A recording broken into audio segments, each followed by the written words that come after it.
অশ্রু বর্ষণ হচ্ছে। হাত জোর করে বলছেন, সখা তোমার জন্য আমি আনবো, আমার কি সেই যোগ্যতা আছে? আমার কিচ্ছু নাই, তোমাকে দেবার মতো আমার কি আছে তুমি তো জানো। কৃষ্ণ বললেন যদি নাই তুমি আনো, তাহলে তোমার উত্তরীয় আঁচলে কি যেন বাধা আছে দেখতে পাচ্ছি, সেগুলো কি? সুদামা একটু লজ্জা পেলেন যে বাধা আছে ঠিকই, আমার স্ত্রী দিয়ে দিয়েছে বটে, কিন্তু এগুলো আমি কৃষ্ণকে দেব না ভেবেছিলাম। কেননা আমার চোখের সামনে তো দেখতে পেলাম কৃষ্ণকে কতজনা কত কিছু দামি জিনিস দিচ্ছে, ওর মধ্যে আমি চিরার খুদ কি করে দেই?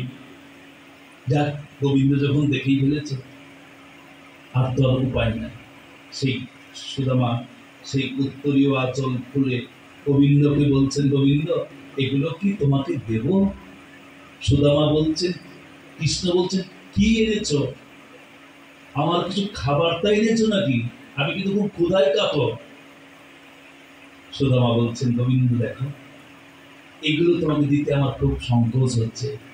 গোবিন্দ বলছেন, দেখি দাও না, আমার হাতে দাও না। গোবিন্দ কেড়ে নিলেন, নিয়ে বলছে, সুদামা আমার এত ক্ষুধা আমি আর কথা বলতে পারছি না, একটু খেয়ে দেখি। সুদামার আমি তো সেই চিরার খুদের এক মুঠ মুখে দিয়ে বলছেন কৃষ্ণ, সুদামা কি এনেছো তুমি? কতজনার কত কিছু সেবা করলাম জীবনে, কিন্তু আজকে তোমার এই চিরার খুদে যে আমি কি পরিতৃপ্তি পেলাম, আমার এমন আস্বাদন এর আগে কোনোদিন হয় নাই। আমি ভক্তের উপহার আদরে গ্রহণ করি, ওরে বদন ভরে যারা বলে হরি হরি।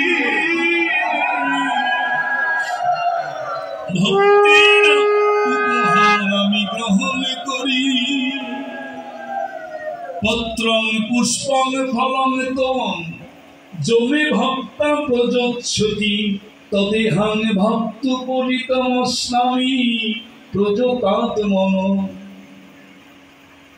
ভক্ত যদি আমাকে ভক্তি সহকারে একটা তুলসী পাতাও দেয়, একটা ফুল আমার চরণে দেয়, এক গণ্ডূষ জল আমার চরণে দেয়, বিশ্ব ব্রহ্মাণ্ডে ওর চাইতে ভালো জিনিস আমার কাছে আর নাই। ভক্তি সহকারে দিলে, আর ভক্তিহীন ভাবে মন্ডা মিঠাই রাজভোগ কমলা ভোগ যদি আমার কাছে দেয়, আমি ওর একটু নিই না। সুদামা